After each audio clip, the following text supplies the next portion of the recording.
Então, boa noite. Boa noite para todo mundo. Meu nome é Juliana, eu que vou apresentar a nossa aula hoje. O meu tema ficou sobre pré e pós-operatório de crosslinking em anel. Eu tinha até feito uma aula um pouco mais extensa, mas depois de conversar com o Dr. Reinaldo, a gente optou por ser mais objetivo e comentar mais sobre os pontos importantes da avaliação pré-operatória, alguns cuidados e prescrições de pós-operatório. E aí, depois de um momento oportuno, mais para frente, é que a gente vai conversar a técnica cirúrgica, complicações, e aí aprofundar um pouco mais nos temas, de fato, sobre crosslinking em anel. Vamos lá.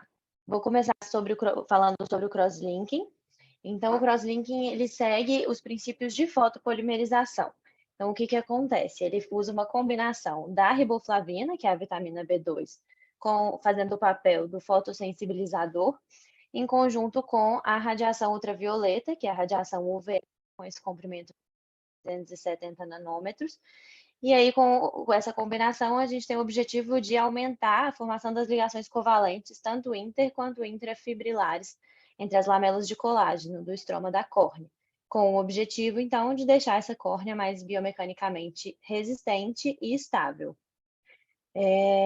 Então, pensando nisso, as indicações principais para o crosslinking seriam o controle de progressão de doenças ectásicas da córnea, como o ceratocone e degeneração marginal pelúcida, e talvez até a profilaxia de ectasias corneanas iatrogênicas após tratamentos fotorrefrativos, que vão levando a um afinamento acentuado e progressivo da córnea. E podem ser de melting corneano e ceratites infecciosas, porque a gente tem a radiação, na verdade, o tratamento com o crosslinking vai levar a um fortalecimento da córnea, né, aumentando ali a resistência da córnea às enzimas colagenolíticas, e a própria radiação em si pode causar uma esterilização da córnea ali, dos agentes infecciosos. Até lá na Santa Casa a gente tem um caso de uma ceratite por acanthameba que não estava respondendo muito ao tratamento clínico, e que aí foi feito o crosslinking e teve uma resposta, assim, dramática, e que atualmente ela está até sem nenhum sinal de infecção ativa, e que o crosslinking foi fundamental para essa resposta. Então, falando de pré-operatório, acho que vale a pena a gente abordar um pouco dos critérios de inclusão e exclusão para o crosslinking. Então, quais pacientes são indicados para essa técnica? Seriam os pacientes com ceratocone graus 1 a 3, que pela classificação que leva em consideração, existem algumas classificações, mas a mais usada é que leva em consideração o K máximo, e aí o grau 3 é o que vai até no máximo 60 dioptrias de K máximo, a partir daí seria já o grau 4. E uma espessura mínima corneana de 400 micra, e não necessariamente só no ponto central. No próximo slide eu vou falar o porquê desse valor de 400. Mas então os critérios de exclusão, que podem contraindicar o procedimento, seriam a expectativa de uma melhora visual por outras técnicas, por exemplo, um paciente já com indicação de transplante, por exemplo, o ceratocone grau 4, que já é um quadro muito avançado, que a gente já não teria mais uma perspectiva de melhora tão acentuada com o crosslinking, exatamente porque ele busca estabilizar, né? Então ali ele já está muito avançado. O ceratocone agudo com hidrópsia, tanto a hidrópsia aguda quanto a hidrópsia já idade corneana significativa. Uma contagem endotelial reduzida, abaixo de 1.000 células, também é um fator de contraindicação, por causa aí do risco de toxicidade do crosslinking para células do endotélio. Doenças vasculares ou do colágeno, que podem também comprometer a cicatrização pós-operatória. E a história de ceratite herpética, não existe um consenso, assim, mas é sempre bom investigar. E existe uma recomendação de, em casos, né, em que você tem uma história bem documentada de ceratite de repetição, às vezes fazer um tratamento prévio, antes da cirurgia, com dose terapêutica, e às vezes após o procedimento manter o tratamento profilático também, para evitar qualquer recidivo. Em relação à questão da segurança do procedimento, o porquê da espessura de 400, porque o patamar que é usado, o patamar de radiação que é preconizado no tratamento, que é esse que aqui ficou na frente, de 3 miliwatts por centímetro quadrado, ele é considerado psicotóxico para o endotélio quando a espessura da córnea for inferior a 400. Então, por isso que tem esse valor limite aí de 400 micras de espessura corneana.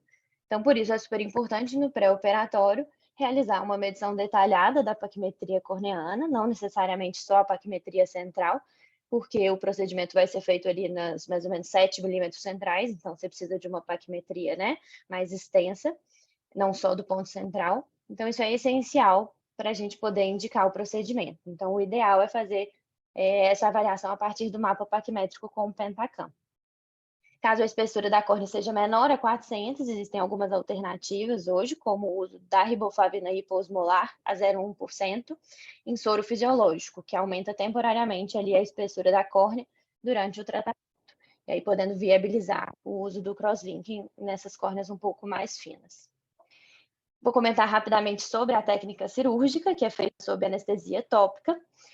A remoção do epitélio, a desepitelização, ela é feita dessa área central, de em torno de 7 milímetros, pode ser tanto usando a faca ou então a aplicação de álcool a 20%. Depois a gente usa a solução de riboflavina, então o preconizado é o 0,1%, indextrano T500 a 20%, que é aplicado 15 minutos antes e depois durante todo o período de irradiação a cada 2, 3 minutos. Depois da penetração da riboflavina, pode dar início à irradiação usando a lâmpada de raios UVA nesse comprimento de onda de 370, a distância de trabalho em torno de 6 centímetros e é feito durante mais ou menos 30 minutos, com essa irradiação de 3 miliwatts por centímetro quadrado. Hoje existem algumas variações da técnica que estão sendo aí estudadas, que seria o crosslinking ultra-acelerado, em que você faz a irradiação por 5 minutos, de o acelerado que é por 10 minutos, e que buscam tentar diminuir o risco das complicações pós-operatórias, principalmente do RAISE. Mas essas técnicas ainda estão sendo estudadas para comprovar aí a segurança e principalmente a eficácia com esse tempo reduzido de irradiação. Agora falando um pouco sobre o pós-operatório, a prescrição, o principal é o uso do colírio antibiótico profilático de 6 em 6 horas associado ao corticoide tópico, porque a córnea está desepitelizada, então a gente precisa dessa profilaxia antibiótica, associada ao colírio lubrificante, bem frequente, por isso dá preferência pelos colírios sem conservante. O uso da lente de contato terapêutica, que só vai ser retirada depois de uma reptilização completa, que acontece em torno aí de 3 a 5 dias após o procedimento. A lente de contato, tanto para facilitar a reptilização, quanto também para controle de dor no pós-operatório. Quando você já tem essa reptilização completa, pode ser retirada a lente de contato, o antibiótico profilático também suspenso, e o colírio de corticoide vai sendo descontinuado de forma gradual até a sua suspensão. Algumas orientações importantes para a gente dar para os pacientes. Então, orientar sobre os sintomas que são comuns no pós-operatório, de que ele vai sentir desconforto, lacrimejamento, ardência, fotofobia, principalmente nos primeiros 2 dias após a cirurgia, e que a partir do 3º dia já é esperada uma melhora importante desses sintomas. Orientar o repouso, o uso correto dos colírios, tentar ficar em ambientes com pouca luz para tentar amenizar esses sintomas, principalmente nos primeiros dias. Evitar ambientes com poeira, fumaça ou outros irritativos. Evitar praia, sauna, piscina, mais ou menos 30 dias após a cirurgia e orientar o uso de óculos escuros também nesse período, para que ocorra uma cicatrização de forma adequada. Na hora de pingar os colírios, também orientar o manuseio adequado, para que não tenha contaminação. Então, não tocar na ponta, não encostar o frasco no olho, manter as mãos sempre higienizadas na hora de aplicação dos colírios. Às vezes, para a gente parecem coisas simples, mas o paciente não tem esse costume, então é importante ele ser orientado objetivamente quanto a esses detalhes. O retorno às atividades profissionais geralmente pode acontecer depois de 5 a 7 dias, que é o período aí de reptilização. As atividades, os esportes, atividades físicas, a orientação é de que seja o retorno só após 15 dias da cirurgia. Só para comentar rapidamente sobre as principais complicações, porque falando de pós-operatório, a gente tem que lembrar que podem existir as complicações. E as principais são a reptilização, que aumenta aí o risco de infecções e de opacidades corneanas. E o melhor tratamento para essa reptilização, na verdade, é a prevenção. Então, identificar e tratar possíveis fatores de risco para essa reepitelização tardia, que seria um olho seco, alergia, blefarite, mal controlado, né, maltratado, algum processo sistêmico que possa comprometer aí com a cicatrização e o sistema imunológico do paciente. Então, tudo isso tem que ser avaliado no pré-operatório para que a gente tenha um pós-operatório bem sucedido. E na presença desse retardo de epitelização, é importante aumentar a lubrificação, manter a lente, enquanto ainda estiver desepitelizado, os colírios antibióticos e anti-inflamatórios também, até o completo fechamento epitelial. Outra complicação das corneais é o RASE. As elas são mais profundas, então elas acometem geralmente o estrômetro e fisiopatia devido às fibras de colágeno. A gente isso porque explica o porquê desse RASE ser diferente do, por exemplo, a fisiopatologia do RASE pós-PRK vira a formação e deposição de plásticos que são mais isso sentido usar comitomina, às vezes existe indicação de tratamento desse pós-PRK, mas aqui no RASE pós-crosslinking já não faz nem usar da mitomicina, tratamento com dessa fisiopatologia diferente desse acometimento mais posterior. Nos casos em que existe esse RASE, eu recomendo orientar o paciente. Juliana, o seu áudio não está muito legal, parece que está cortando. Tem jeito de você ficar mais próxima do seu roteador? Não sei se é o meu aqui, mas tá cortando o seu áudio. Veja se você consegue ficar mais perto do roteador, ok? Tá picando mesmo. Quer que eu tente trocar a internet? Quer que eu tente Cortando mesmo, trocar a né? internet? Vê se você consegue, porque realmente esses últimos 3 minutos eu não consegui ouvir praticamente nada. Tá, então só um minutinho, deixa eu tentar trocar aqui, porque às vezes melhora, só um minuto. Você está com fone de ouvido ou microfone externo ou só do computador? Não, eu tô com fone de ouvido, porque o microfone do computador ele não tá funcionando. Às vezes pode ser isso também, bateria às vezes fraca, alguma coisa assim.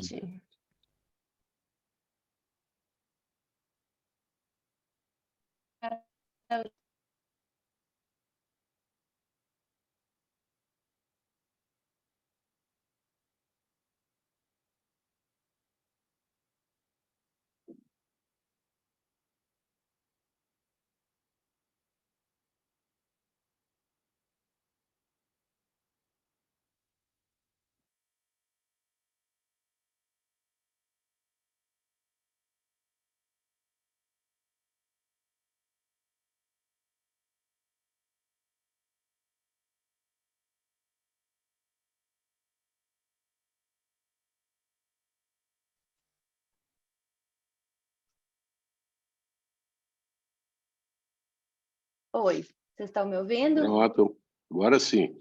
Vamos fazer Melhorou? o seguinte, Juliana, volta para o seu slide anterior e reinicia do slide anterior para que a gente possa... Depois a gente edita a gravação aí. Tá, desculpa. Nada. Então vamos lá, vamos em frente. Aqui. Esse aqui ou o anterior? Eu só estou vendo o seu vídeo, não estou conseguindo ver os slides. Não, então Acho que peraí. você suspendeu o share screen. Deixa eu abrir aqui.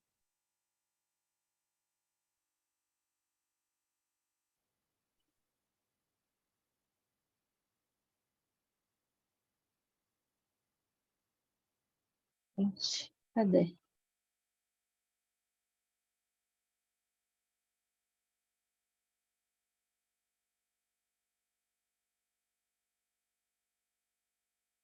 Agora vai. Apareceu? Perfeito. Deixa eu abrir. Deu certo? Exato. Então vamos lá, vamos em frente. Vamos. Então vamos lá. Estava falando sobre algumas complicações aí pós o crosslinking, e aí eu estava comentando sobre as opacidades corneanas, né? O RASE, costumam ser mais profundas, no caso pós-crosslinking, acometendo o estroma médio e posterior. E aí eu falei que eu achei interessante, quando eu fui ler a respeito, que aqui a fisiopatologia desse RAIS é diferente da fisiopatologia do RAIS pós-PRK, por exemplo, porque aqui é devido a um desalinhamento das fibras de colágeno, enquanto que no PRK, esse RAIS que acontece pós-operatório é devido à formação e deposição de miofibroblastos na região subepitelial. Então, isso explica o porquê que aqui não faz sentido usar, por exemplo, a mitomicina como profilaxia dessa opacidade, e nem não tem também indicação de usar um PTK como tratamento, exatamente porque é mais profundo.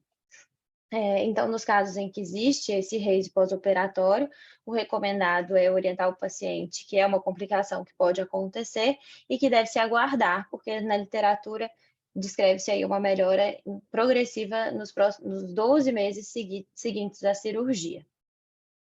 Aqui eu coloquei essa imagem mostrando esse acometimento, essas opacidades acometendo aí o estroma médio e até um pouco mais profundo. E aqui comparando o crosslinking ultra acelerado, que seria aquele de 5 minutos, o acelerado de 10 minutos, com o convencional, que é o de 30 minutos, e mostrando exatamente que nessas técnicas novas, né, mais rápidas, a gente tem realmente uma menor incidência desse RAIS, mas que ainda faltam estudos para comprovar a eficácia dessas novas técnicas. Agora eu vou falar um pouco sobre o anel intraestromal. Comentar brevemente sobre o histórico. Pelo que eu li, a partir de 1987 foi desenvolvido o primeiro modelo de anel, e aí foi um modelo que tentava tratar tanto a miopia quanto a hipermetropia, e que foi um modelo falho, porque uma vez inserido na periferia da córnea, esse anel sempre levaria ao aplanamento central. Posteriormente, em torno de 1991, foi quando Ferrara e o seu grupo desenvolveram um desenho diferente de anel, e que o formato desse anel e a região onde ele era implantado conseguia corrigir grandes astigmatismos irregulares. A partir de 96, então, foi quando foi iniciado. Ferrara começou o implante desses anéis para casos de ceratocone, e posteriormente, em 99, começou para casos de ectasia pós-refrativa. E aí, a partir de 2005, esses anéis foram liberados pelo CFM para implante em portadores de ceratocone graus 3 e 4, com uma ceratometria máxima de 65, e intolerantes às lentes de contato, que continua sendo a grande indicação até hoje. Só para a gente conhecer que existem dois tipos diferentes de anéis: os anéis de formato hexagonal, que são implantados em zona óptica em torno de 7 a 8 milímetros e que são fabricados por uma empresa americana, e os anéis brasileiros, que são de formato triangular, e que são implantados aí na zona óptica de 5 a 7 milímetros, e que são o anel de Ferrara, que é fabricado pela Ophthalmics, e pelo Keller Ring, que é pela Medfax. Na aula que eu tinha feito, eu tinha comentado mais assim, extensivamente sobre a escolha dos segmentos, qual o tipo de segmento para cada caso, sobre a questão também de os nomogramas que orientam essas escolhas, mas aí o Dr. Reinaldo falou que a gente vai ter um momento oportuno para falar sobre isso. Então, o meu foco aqui vai ser mesmo a avaliação pré-operatória e as indicações. Então, falando sobre nessa avaliação pré-operatória, quais seriam as principais indicações? Para portadores de ceratocone ou degeneração marginal pelúcida, com pelo menos um desses critérios, que seriam baixa acuidade visual corrigida com lente de contato, e ou intolerância ao uso dessas lentes, e ou indicação prévia de transplante. Além disso, portadores de ectasias corneanas pós-refrativa, ou portadores de astigmatismos irregulares, pós-transplante ou pós algum trauma corneano. Alguns pré-requisitos, então, dentro dessas indicações: essa acuidade visual corrigida inferior a 20/40, a paquimetria ultrassônica ou uma paquimetria por varredura acima de 400 micra no trajeto do anel. Não existe um limite de idade para a realização da cirurgia, mas o paciente tem que ter uma idade suficiente para entender e colaborar tanto no pré quanto na cirurgia e no pós-operatório. Tem uma boa saúde mental e sistêmica e entender o procedimento, suas limitações e possíveis complicações. Em relação a algumas contraindicações, vou comentar as principais, seriam a atopia ocular grave, não tratada ou que não responde ao tratamento, porque isso vai prejudicar tanto o resultado, quanto também aumentar o risco de complicações após a cirurgia. Ceratometria máxima acima de 65, exatamente porque já está um nível muito avançado, então as chances de ter melhora com o uso do anel são menores. Portadores de doenças da margem palpebral também mal controlados, uma blefarite descontrolada, em atividade. Evidências de lagoftalmo ou exposição corneana. Opacidade corneana acentuada, que também vai prejudicar o resultado. Doenças corneanas como erosões epiteliais recorrentes, distrofias. Então, tudo isso a gente tem que se atentar muito na avaliação pré-operatória. Algumas doenças oculares prévias também, que vão justificar uma baixa acuidade visual por outra causa, como, por exemplo, aí, um glaucoma, né, um descolamento de retina. Uma doença sistêmica também, que pode aumentar o risco operatório desse paciente, a gente tem sempre que se atentar a isso. Ou então alterações sistêmicas que afetem aí a cicatrização corneana. Por exemplo, um diabetes descontrolado, doenças do colágeno. Então, tudo isso tem que ser muito bem esclarecido antes da cirurgia. Então, resumindo, para essa avaliação pré-operatória, é sempre importante uma anamnese completa, o exame clínico, oftalmológico, com o tratamento aí desses possíveis fatores de complicação. Alexa, luzes A acesas. acuidade. Acho que tem alguém com o áudio ligado, pessoal. Desculpa, meu áudio estava ligado, perdão. Nada. Então, avaliação da acuidade visual sem e com correção, refração estática e dinâmica, a topografia corneana, e sempre lembrar que, para os pacientes que usam lente de contato, orientar a suspensão adequada das lentes antes da realização do exame, para ser um exame confiável, e a tomografia de córnea com o mapa paquimétrico. Eu coloquei aqui um exemplo, só para a gente relembrar alguns dos principais fatores a serem avaliados aqui no Pentacam. A gente tem aqui a qualidade do exame, né, no QI, no cantinho aqui à esquerda. Importante, nesse mapa topográfico, a gente avaliar a região mais curva, não só o eixo, né, o eixo mais curvo, então, porque muitas vezes também, não só o K máximo, porque às vezes a gente tem, não, na verdade, o K máximo, me confundi aqui, a gente tem que avaliar a região mais curva, não só o meridiano mais curvo. E lembrar que aqui, quando a gente fala do K1 e do K2, é aquela ceratometria simulada que pega os 3 milímetros centrais. Então, e às vezes no ceratocone, a área mais curva, ela não está dentro desses 3 milímetros centrais. Então, às vezes pode ter uma discrepância do K máximo para esse valor de K1 e K2. Então, é importante achar a região mais curva, porque isso vai orientar tanto na escolha do segmento, quanto no local de inserção do anel. Importante avaliar também o astigmatismo e a asfericidade, que vem aqui, também vão interferir na escolha do anel, o ponto mais fino, e aqui no mapa paquimétrico, né, a paquimetria no trajeto do anel e não só no ponto mais fino. Além disso, a gente tem também o mapa aqui em cima que vem com a técnica para tanto dissecção manual quanto para a inserção com o laser, usando o laser de femtosegundo. A gente usa a primeira coluna, que é, né, no eixo na circunferência ali de 6 milímetros, dos 6 milímetros centrais. É importante avaliar, então, a menor paquimetria no trajeto do anel, porque isso vai orientar a escolha da espessura do segmento, que tem que ser de até 50% da espessura da espessura da córnea, né, da menor espessura da córnea nessa região. E aqui onde vai ser a profundidade de inserção do anel. Então, aí mais para frente a gente vai comentar mais, né, assim, especificamente sobre esses fatores, sobre a escolha de segmentos, mas só para fazer um panorama geral aqui dos principais pontos a serem avaliados no Pentacam. Os cuidados que a gente precisa orientar no dia da cirurgia. Não usar maquiagem, creme, nem nada do tipo no rosto no dia da cirurgia. Levar um acompanhante maior de idade. Não é necessário fazer jejum, mas é recomendado evitar alimentos mais pesados, principalmente nas 2 horas anteriores ao procedimento, e manter normalmente as medicações sistêmicas e o uso dos colírios de uso crônico, como, por exemplo, hipotensores, etc. Os cuidados pós-operatórios, então, orientar o uso correto dos colírios, a prescrição. A gente deixa um antibiótico profilático com corticoterapia tópica e lubrificante para conforto. Lembrar de orientar aí o intervalo mais ou menos de 5 a 10 minutos entre um colírio e outro, se os horários coincidirem. E também não é necessário acordar durante a noite para pingar, mas respeitar os horários certinhos durante o dia. Evitar atividades físicas e sol, principalmente na primeira semana de pós-operatório. Orientar que não pode mergulhar em piscina, nem tomar sol no primeiro mês. Nas primeiras semanas é comum fotofobia, então recomendar o uso dos óculos escuros. Falar que, assim, reforçar que é proibido coçar os olhos, colocar a mão nos olhos, para a gente não ter nenhuma complicação indesejada.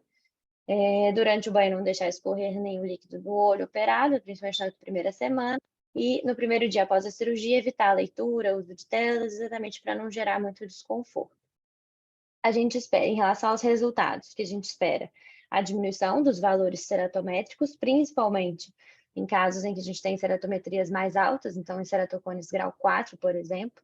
Além disso, a gente tem também diminuição da refração, na maioria dos casos, mas é importante lembrar que muitas vezes os pacientes ainda precisam de uma correção residual, seja com óculos ou lente de contato. Então, às vezes, também isso tem que ser já orientado, reforçado com o paciente antes da cirurgia, para ele não criar a expectativa de que após a cirurgia vai ficar livre ali dos óculos ou das lentes. Esse não é o objetivo. E orientar também sobre o resultado final, que ele é um pouco mais demorado, que acontece ali em torno de 6 meses a 1 ano após o procedimento, então para a gente não ter ali expectativa de uma melhora tão rápida após a cirurgia. Agora, brevemente sobre algumas complicações, a gente tem complicações precoces e tardias. Das precoces, pode acontecer um defeito epitelial, uma ceratite, a incisão pode ficar aberta ou com dificuldade de fechamento, e a principal seria aí a migração, ou a descentração dos segmentos. No caso de migração, então a gente tem que diferenciar se é só uma migração ou se está tendo uma extrusão. Se for uma migração, se tiver risco ali do segmento levar ali a abertura da incisão, aí deve-se considerar reposicionar. Então, entrar de novo na cirurgia para reposicionar o segmento, para que não ocorra aí a deiscência da incisão, nem risco de infecção, por exemplo. Em relação às complicações tardias, a mais comum é a extrusão, mas que hoje vem se tornando menos comum com o uso da técnica com o Fento II. A extrusão, ela acontece provavelmente porque existe ali uma inflamação, né, do tecido corneano subjacente às extremidades do anel. Acontece ali necrose, consumo de tecido, que vai levando a um afinamento e, portanto, o risco de perfuração. Mas sempre que houver iminência de perfuração, o segmento deve ser retirado, o tecido tem que se esperar o tecido cicatrizar, para só depois, posteriormente, avaliar se é possível reimplantar esse anel. Aqui eu coloquei só uma tabela que eu tirei do CBO, falando sobre o percentual aí das taxas de extrusão. É um pouco mais antiga, né? Assim, os estudos são de 2002, 2004, mas que mostrava que do total, aqui a gente tem o total de olhos e o percentual de extrusão em cada um desses estudos. Mas hoje em dia, como eu falei, com o uso do Fento, isso é bem menos comum. E hoje a gente tem também o OCT de câmara anterior, que ajuda muito na condução desses casos, porque a gente consegue fazer uma medida objetiva ali, né, da espessura corneana acima do segmento, para a gente ir avaliando se realmente está tendo ali uma iminência de perfuração ou não. Além disso, infecções podem acontecer também. Nesses casos, deve ser feito o tratamento com colírios fortificados. Em alguns casos, é até necessário a retirada do segmento. Pode ocorrer uma assimetria, pode haver uma assimetria persistente mesmo após o implante do anel.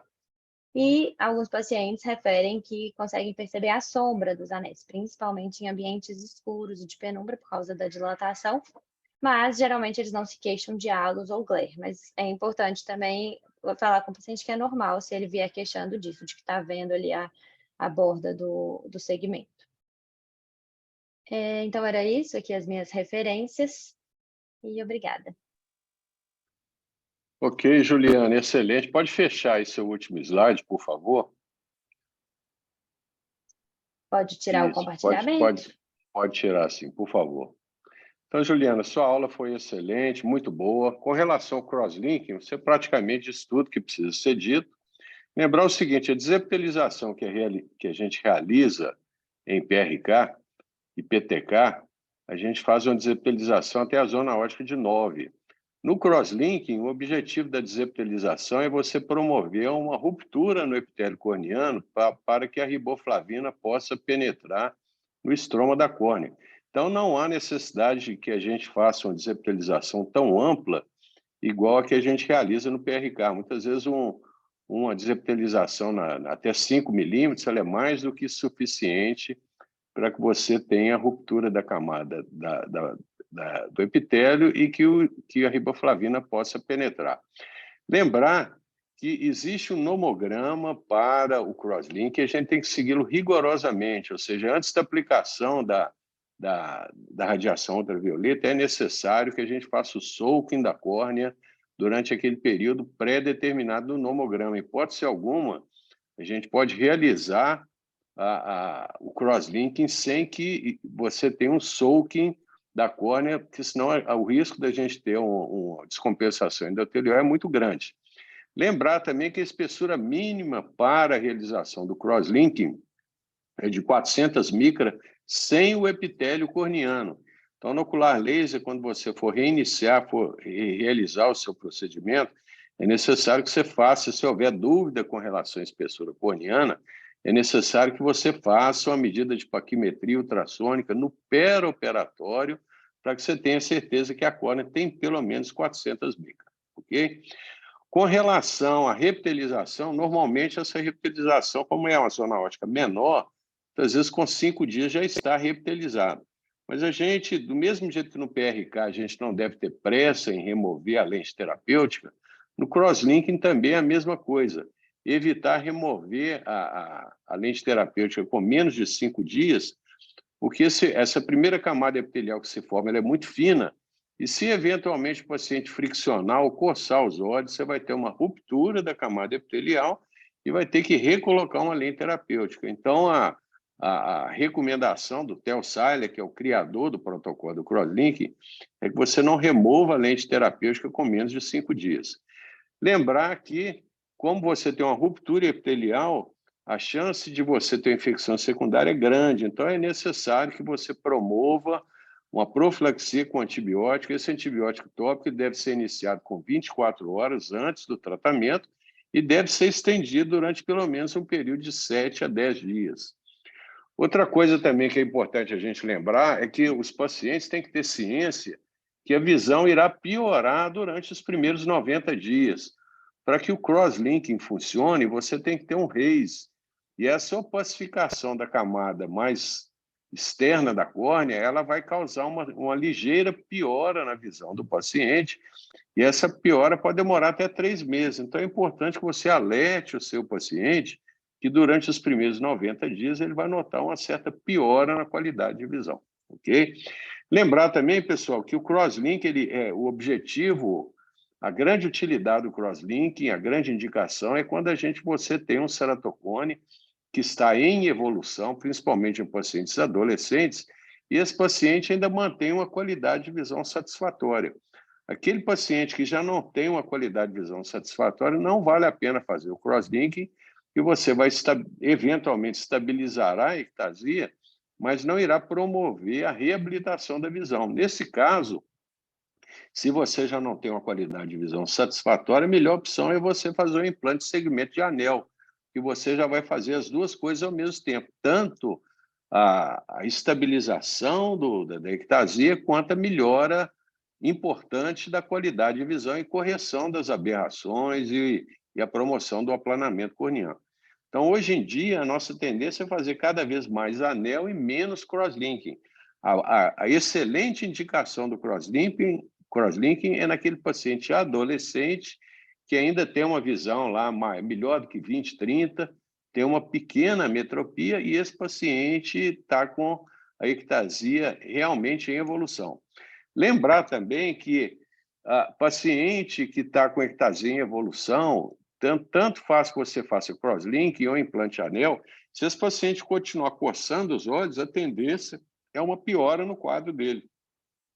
Então, quando a gente faz o diagnóstico de ceratocone, a primeira providência é a gente tratar qualquer processo alérgico e atopia para que a gente possa fazer tanto o crosslinking quanto o implante de anel. Em hipótese alguma, nós podemos fazer crosslinking e implante de anel se o paciente estiver com o olho inflamado ainda numa fase aguda das alergias oculares. Okay? Então, o diagnóstico de ceratocone já é sinônimo de você tratar os processos alérgicos para que você possa desinflamar esse olho e aí sim intervir cirurgicamente. ok? Lembrar também cuidados gerais, no sentido que o paciente tem que lembrar que ele tem que ter as mãos limpas na hora de enxilar os colírios, aquelas atividades que você citou, piscina, prática de esporte, tem que realmente, durante algum tempo, o paciente tem que evitar. Com relação ao anel, a vantagem do anel sobre o crosslinking, Juliana, é aquilo que você falou. Na realidade, a gente consegue estabilizar e consegue já promover uma melhora acentuada na qualidade de visão do paciente com o implante de segmento de anel, principalmente esses anéis de segmento longo de 320 por 200, 320 por 250, que a gente já melhora tanto, já diminui bastante a miopia e corrige também as aberrações e o astigmatismo, e o paciente já nota uma melhora importante na qualidade de visão já com 24 horas de cirurgia. Tá? Lembrar também que o anel de Ferrara, o anel da JL e o anel da Kera Ring, que é o da Medifacus, na realidade são anéis muito semelhantes, eles são colocados na zona óptica de 5 milímetros. Então, aquele paciente que tem pupila grande, eventualmente à noite para dirigir, ele pode notar uma certa sensação de glare e enxergar a borda do anel. Um recurso que a gente tem para poder driblar essa intercorrência é você prescrever uma brimonidina para que seu paciente use no pós-operatório imediato, se ele eventualmente precisar dirigir à noite. A brimonidina ela melhora muito o ato de dirigir à noite e também é um quadro temporário. Muitas vezes, com 90 dias, já acontece um fenômeno de neuroadaptação e os pacientes normalmente param de reclamar dessa sensação de halos e sombreamentos que eles têm à noite.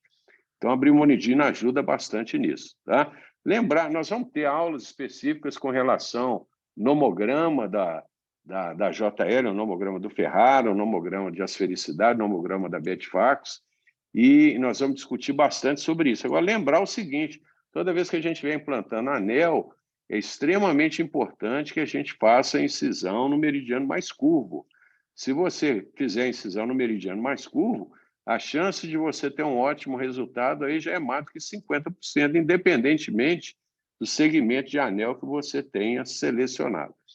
Mas essa parte de nomograma e técnica cirúrgica propriamente dita de implante de segmento de anel vão ser nas aulas subsequentes. Nós vamos convidar o Ferrara, o Léo Torquetti e o Santo Coscarelli para dar essas aulas aí para a gente, ok? Alguém gostaria de fazer alguma pergunta, algum comentário para a doutora Juliana? Eu tenho uma dúvida, doutor Arnaldo. Pode perguntar, André. Primeiro, parabenizar a Juliana pela aula. Em relação à riboflavina hiposmolar, tem alguma PAC mínima assim, estabelecida ou faz uma PAC perioperatória para saber se atingiu 400? Como é que funciona? Na realidade, André, é o seguinte, o padrão ouro que a gente usa para paquimetria é a paquimetria ultrassônica. É claro que se você tiver uma paquimetria ótica, ou a paquimetria do Pentacam, do Orbiscan, ela também é muito bem-vinda e ela tem que se comparar com a paquimetria ultrassônica. Se você vai fazer um crosslink, seu paciente tem 400 acima de 500 micra ou 490 micra, é até dispensável que você faça uma paquimetria perioperatória. Levando-se em consideração que o epitélio corneano ele tem mais ou menos 50 micra, se o seu paciente que tiver lá 490 micra, ele vai ter, no mínimo, uma espessura de 450 micra. O que o Theo Sale preconiza é que, se você tiver uma paquimetria abaixo de 400 micra, o procedimento não deve ser realizado, porque existe uma chance de você descompensar e ter uma descompensação endotelial. Então, o ideal é que, se você tiver córneas borderline, 400, 410 micra, que você remova o epitélio e que você faça uma medida da paquimetria perioperatória. Toda vez que você for fazer um crosslink no ocular laser, a nossa enfermeira lá, a laser, vai te perguntar qual riboflavina que você quer. Se é a riboflavina isoosmolar ou a riboflavina hipoosmolar. A riboflavina hipoosmolar ela vai promover um edema corneano e, com isso, você vai aumentar temporariamente a espessura da córnea. Então, se o seu paciente tem uma córnea satisfatória, você pode usar a riboflavina convencional isoosmolar. Se você tem dúvidas com relação a espessura da córnea ou a espessura da córnea borderline, ao redor de 400 micras, a melhor opção é você optar pela riboflavina e hipoosmolar. Lembrando que se você usou a riboflavina hipoosmolar, quer dizer que seu paciente tem uma córnea fina, então é obrigatório que você faça uma paquimetria pré-operatória. Se a espessura corneana estiver acima de 400, você pode ir em frente e realizar a irradiação com a radiação ultravioleta. Se tiver abaixo de 400 micras, você tem que abortar o procedimento, tá certo? Lembrar que é uma complicação grave. Um paciente que vai fazer um crosslinking e tem uma descompensação endotelial pelo ato cirúrgico é considerado uma heterogenia grave. Então, em hipótese alguma, nós podemos fazer crosslinking em pacientes com espessura corneana abaixo de 400 micras. Tá certo? E lembrar que essa espessura é sem o epitélio, não é com o epitélio. Ok? Beleza, obrigado, Ana. Boa noite, Okay. eu tenho uma dúvida também. Pode perguntar. Quem está? É a doutora Ana? Pode perguntar, Isso. Ana. Parabéns, Ju, pela aula. E, doutor Arnaldo, o doutor já realizou os 2 procedimentos no mesmo dia, o crosslink e o anel? E se sim, como que você faz a ordem assim? Na realidade, é o seguinte, quando a gente faz PRK, a gente normalmente faz os procedimentos sequenciais. Você pode fazer os 2 olhos, fazer o tratamento dos 2 olhos no mesmo dia. No crosslinking, como você tem uma baixa na acuidade visual que é transitória e pode demorar até de 3 a 4 meses, o ideal é que você não faça o crosslink dos 2 olhos no mesmo dia, porque esse paciente, se você fizer isso, ele vai ter uma baixa de qualidade de visão durante, no mínimo, 2, 3 meses, e ele vai ficar impossibilitado de estudar, trabalhar, etc. Então, o ideal no crosslinking é que você trate um olho de cada vez. Se o seu paciente for fazer um implante de anel, de segmento de anel e crosslink, aí sim você pode fazer o tratamento sequencial no mesmo dia. Tá? Isso vai depender muito da logística do paciente. Um paciente que está em Belo Horizonte, por exemplo, mora em Belo Horizonte, ou na grande Belo Horizonte, você pode muito bem fazer um implante de anel numa quinta-feira e o crosslink na sexta. Agora, um paciente que vem lá da Bahia, por exemplo, lá de Rondônia, muitas vezes ele não tem a melhor opção para ele é que você faça o procedimento sequencial. Tá? Então, você, por exemplo, amanhã, como sexta-feira é feriado, eu tenho alguns anéis que eu vou fazer amanhã. Amanhã, os pacientes que eu vou operar amanhã, eu vou operar os 2 olhos no mesmo dia. Não tem problema nenhum você fazer anel, implante de anel, os 2 olhos no mesmo dia. Agora, o crosslinking realmente não deve ser realizado, porque senão o paciente vai ter muita dificuldade. Se ele trabalha, ele não vai conseguir trabalhar durante um período aí, talvez 30 dias. E se ele estuda também, ele vai ficar numa posição bastante fragilizada. Então, o crosslinking realmente não pode ser feito os 2 olhos, não deve ser feito os 2 olhos no mesmo dia. A não ser por uma questão pontual. Você, por exemplo, vamos supor que você vai fazer um crosslink em um paciente com síndrome de Down, e esse paciente ele não se deixa examinar, não deixa você realizar o procedimento sem sedação, e você tem que chamar um anestesista para poder estar presente no ato cirúrgico. Então, em algumas situações excepcionais, em exceções, você eventualmente até poderá fazer o crosslink dos 2 olhos no mesmo dia, mas não é o ideal, ok? Não sei se eu respondi a sua pergunta aí, Ana.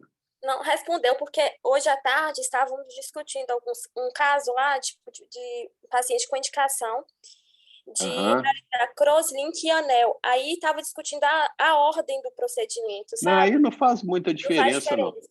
Eu, pessoalmente, se eu tiver que fazer no mesmo paciente anel e crosslink, eu prefiro fazer o anel primeiro. Vou te explicar por quê. Porque o anel ele é rápido e ele é um procedimento indolor no pós-operatório imediato. Se você fizer o crosslinking primeiro e o efeito da anestesia terminar no meio do implante do segmento de anel, esse paciente ele vai, de uma certa maneira, ele vai atrapalhar a cirurgia. Então, se você eventualmente tiver fazer um implante de anel e crosslink no mesmo dia, o ideal é que você faça o anel primeiro e o crosslink na sequência. Ok? É o mais lógico. Certo. Obrigada. Nada. Pessoal, mais alguma dúvida?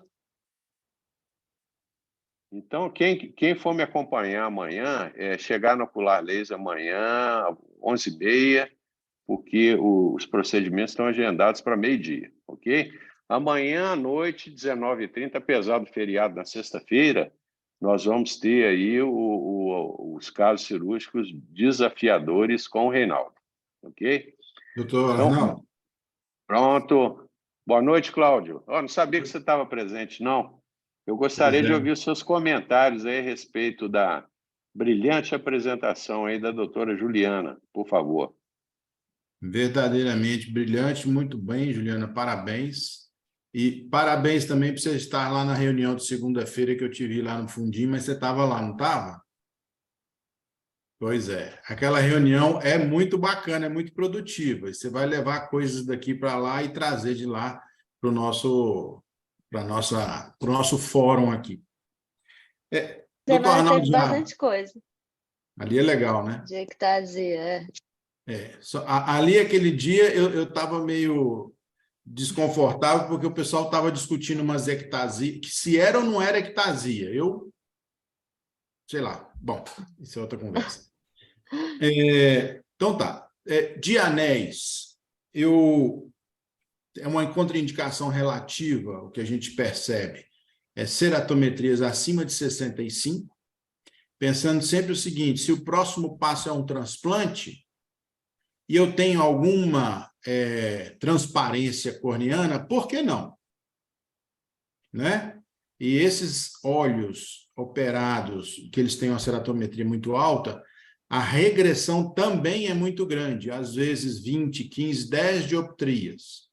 Em olhos menos ectásicos, a redução é menor, 2, 1,5, 3 dioptrias. Tá? A acuidade visual também é um fator que, se ela é pior do que 20/40, eu não ponho o anel, às vezes eu tenho grandes surpresas. Então, eu acho que eu vi uma coisa assim na sua apresentação. Então, só para a gente tomar cuidado. Existe mais um anel, um fabricante de anel, que a gente tem que estar atento. Tem um nomograma que é muito parecido com o antigo da Medifax, tem até um aplicativozinho na internet, que é o Corneal Ring, da VisionTech. Ele não tem o formato totalmente triangular. Para diferenciar, eles fizeram um formato um pouco mais ovalado na superfície superior, ok? No ápice do anel. A gente sempre lembrar que existem outros tomógrafos, agora estão aparecendo mais ainda. O mais comum é o Pentacam, mas a gente, se tiver a oportunidade de aprender também a trabalhar com o Galilei, que é um excelente tomógrafo, e tem o Plácido também, seria interessante. Sobre anel, mais uma coisa: muito cuidado se for fazer anel em pós-transplante penetrante. Com fento é muito mais seguro, manual, bem menos, que você pode deslocar o botão. Ok? Com relação ao crosslinking, depois eu vou ver se eu tenho o livretinho do curso do Refrativa Rio, que tem lá uma árvore de decisão de aplicação de crosslinking, ok? Então, pode ser interessante para aquela avaliação no dia a dia, de consultório, você, né, decidir para qual lado que você vai. O embebimento da córnea, né, que a gente usa o termo americano soaking, ele serve para algumas coisas. Nós temos que lembrar para que ele serve. Ele serve para proteção da córnea, ele serve para hidratação da córnea e serve até para a polimerização da córnea. Eu não peguei o primeiro minuto ou 2 da sua apresentação e eu não sei se você falou das ligações cruzadas. Então, o oxigênio do ar, mais a riboflavina e mais a luz ultravioleta, elas vão fazer aquela polimerização com as moléculas e melhorar a ligação covalente entre elas. Muito cuidado com esses crosslinkings muito rápido, porque não há tempo suficiente para o oxigênio passar do ar de fora para a ligação para aquela molécula. Então, muito cuidado, tem crosslinking aí de 1 minuto. Muito cuidado. Outra coisa, a riboflavina hoje que está sendo usada não está sendo mais a base de Dextran. É a mais comum, mas já estamos usando, inclusive no ocular laser, a misturada não em dextrose, mas em hidroxipropilmetilcelulose, ok? Ela tem uma penetração mais potente, melhor, mais facilitada. Outra coisa, algumas ectasias, e aí é com experiência, não é para quem está começando. Córneas mais finas. O Dr. Arnaldo já falou, precisa de ter os 400. Como é que eu faço isso? Ou eu vou encharcar mais com a solução hipoosmolar e tentar chegar nos 400.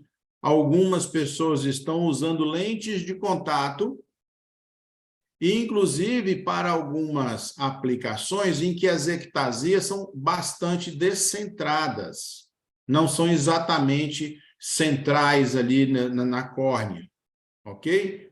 Lembrando que essa lente de contato não pode ter proteção ultravioleta, ok? O que a maioria das lentes tem. Então, são poucas as lentes que não têm o protetor ultravioleta. E lembrar que epitélio é um dos maiores protetores do ultravioleta. Então, algumas pessoas fazem com epitélio. É questionável, tá? Fazer anel e crosslinking, aplicar no túnel apenas. É questionável também o resultado, o efeito. O protocolo convencional que está definido e você tem respaldo é o de Dresden, é o de 30 minutos, e agora o de 10 também está. Menos do que isso, eu não sei. Posso estar, né, desinformado, mas tome bastante cuidado com isso também.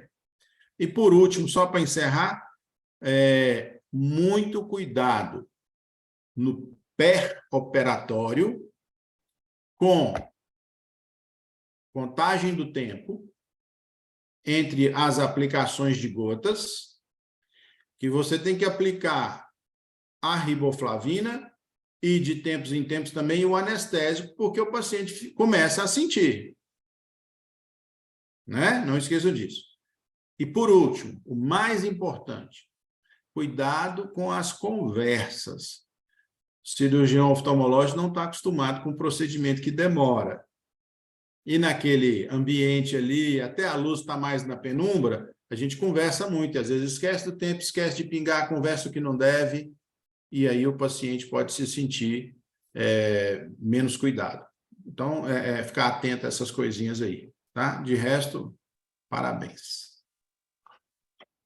Ok, Cláudio, excelente. Pessoal, nós temos o privilégio de ter no grupo aí o Dr. Cláudio Cury, que foi durante muito tempo consultor da Medifacus na área de seleção de anéis. Então, aquele colega que estava se iniciando em implante de segmento de anel,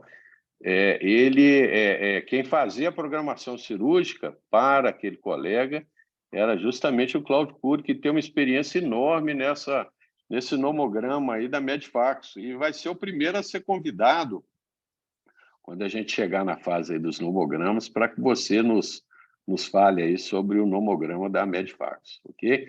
Com relação ao nomograma, nós temos, como o Cláudio já citou, nós temos vários aí no mercado. Tem o nomograma da Medifacus, que foi criado aí pelo nosso colega argentino aí, o Gustavo... O Como é que é o sobrenome? Gustavo Albertazzi.